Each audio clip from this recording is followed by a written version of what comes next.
What's going on, guys? In this video, we're looking at all the new player faces in NHL 24 compared to what they used to have in NHL 23. Starting with the guy you just saw on screen, Troy Terry. He looks a lot better now, having that authentic star head. Obviously, his old one wasn't terrible. You could definitely tell that was him, but the new one looks a lot better. Obviously, the facial hair there is more authentic. Same with kind of just the hairstyle. One thing you'll also notice all these star heads, guys, the fact that you can actually kind of just see the different lighting on the shoulder pads especially, and some of the teams have their authentic ads there on the right side of the chest, which obviously some people don't like seeing in the game, but it does make it more authentic, so kind of cool to have. And now next year, guys, we got Tage Thompson. Looking at him in NHL 24 compared to NHL 23, I feel like this is the upgraded version of him, the much better looking version of him. Obviously, he's got the hair flowing back there. Everything about like his face looks more realistic. Looks like he's almost even bigger too, so Tage Thompson looks much better. And now next year, guys, we got Kent Johnson, who they did absolutely dirty in NHL 23. Like, that looks nothing like him. The hair color's wrong, the hairstyle is wrong. Obviously, he's got crazy flow, which you can see in 24. He's probably got some of the best flow in the league at this point.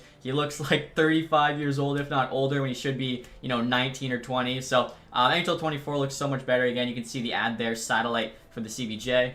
And now next, you guys got Devin Tays, and I'm not gonna lie, I feel like his old player face actually wasn't terrible, and I think that's because, no offense to Devin Tays, he's got like a very generic face, so you can see like the hair, the bit of the beard, like obviously the new one looks a lot better, but the old one you could kind of tell it was him just because, again, he's kind of generic looking, so not a huge upgrade, but definitely still noticeable. And now next year, guys, we got Rupe Hintz. Unfortunately, a cut of him without his helmet on didn't make the deep dive trailer, which obviously I made, but you can see this shot here of him coming off the bench. Looks a lot more like him now. I will say one thing that EA needs to update is the fact that his hair should no longer be long like it is. He actually got a haircut. It's pretty short now, so with his helmet on there, you shouldn't even really be seeing it, but the NHL 23 one honestly didn't look too bad for how his hair used to be before it got cut. And now next year, guys, we got Quinton Byfield. I will say his authentic star head there definitely made him look his age. The other one definitely had him being like, 30, 35.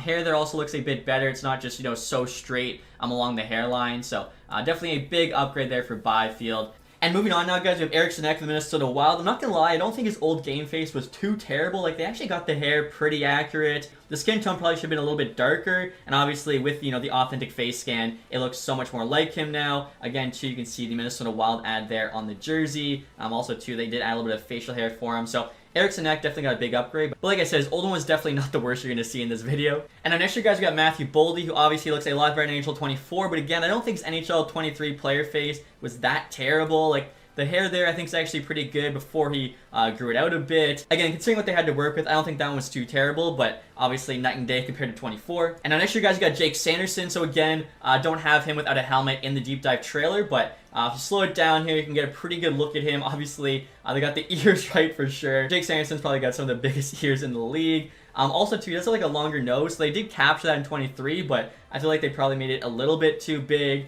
The hair there's also a little bit too light, so they tried their best, but obviously looks a lot better now. And now next year, guys, Travis Konecny, he might have the worst NHL 23 player face. Like, looked absolutely nothing like him, which is kind of surprising to me, actually, as a lot of people thought his new face in 24 doesn't look like him, but I mean, maybe I'm wrong. I think it does. The eyes maybe are a little bit smaller or something, but apart from that, I feel like you can definitely tell it's Konecny. Let me know in the comments what you guys think.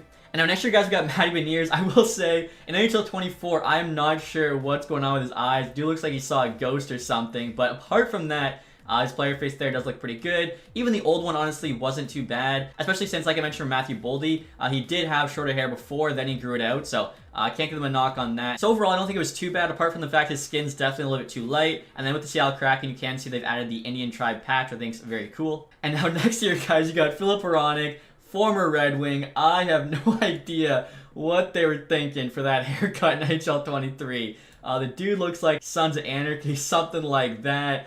I don't even know. Obviously looks so much better now in NHL 24. Like I was saying, the dude looks like he belongs in a biker gang in NHL 23. NHL 24, he actually looks like a hockey player again. And now next up, guys, we got Josh Morrissey, who got a huge upgrade in NHL 24. Not only does it look like him, he's got the fresh cut. I feel like on the right in NHL 23 is what Morrissey might have looked like during like the peak of quarantine a couple years ago, with like the long hair there, not a clean shave. He's also super pale, hadn't seen the sun. So 24 actually looks like Morrissey. Looks actually, I think, like one of the better, player faces in the game. You guys can also see the Jets ad there on the jersey. So a big upgrade there for him. And finally here, guys, the one everyone wants to see, Connor Bedard, NHL 24 versus NHL 23. I personally think Bedard in 24 looks pretty good. I saw some people hating on it on Twitter when I actually tweeted out this image, but I don't think it looks that bad. Obviously, it's not perfect, but compared to NHL 23, it is a whole lot better. NHL 23, I don't know why they gave him like such a huge forehead there at the receding hairline when dude would have been, I think, 17 at the time. He also looks like he made, a couple different life decisions, I think, in the NHL 23 player face. Rather than, following his dream to play hockey, he got mixed in with the wrong sort of people and went down a dark path. So NHL 24 Bedard there looks so much better. But that does it, guys, for the player faces. Hopefully you enjoyed these. Should have some more NHL 24 videos for you guys very soon.